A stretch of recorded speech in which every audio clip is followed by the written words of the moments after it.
কবিতাৰ শিৰোনাম সোৱৰণ।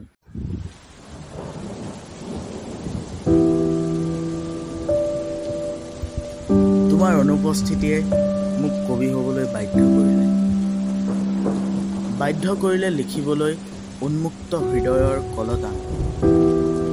আচলতে মই আছিলোঁ প্ৰেমৰ পূজাৰী, সকলো আছিল মোৰ কাষত। তেনেকুৱাতে লগ পাইছিলোঁ এদিন তোমাক। ভাবিছিলোঁ ইমান দিনে বিচাৰি থকা প্ৰেমৰ এই ফুলপাহ যেন তুমি।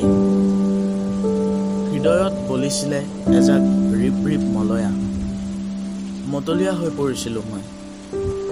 তোমাৰ সেই মিচিকীয়া হাঁহিটোৱে বলিয়া কৰিছিলে মোক, টানি নিছিল মোক তোমাৰ কাষলৈ, বাধ্য কৰিছিল মোক উন্মাদ প্ৰেমিক হ'বলৈ।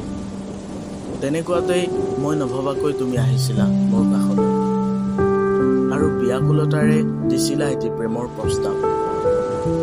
এনেকুৱা লাগিছিল সময় যেন ৰৈ গৈছিল মোৰ বাবে। সেই সময়ত মোতকৈ সুখী চাগে আৰু কোনোৱে নাছিল এই পৃথিৱীত। লাহে লাহে আগবাঢ়িছিল আমাৰ সম্পৰ্ক। মৰম, ভালপোৱা, বিশ্বাস, কাজিয়া সকলো আছিল আমাৰ মাজত। কিন্তু বেটুপাত ৰঙীন হ'লেনো কি হ'ব?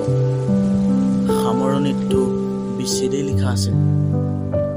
তুমি দিয়া চিঠিবোৰ এতিয়াও পঢ়ো। ভাল লাগে কেতিয়াবা অতীতলৈ বুজাই। বৰষুণ জাকেও সোধে মাজে মাজে তোমাৰ বতৰা, কিন্তু মই অসহায়।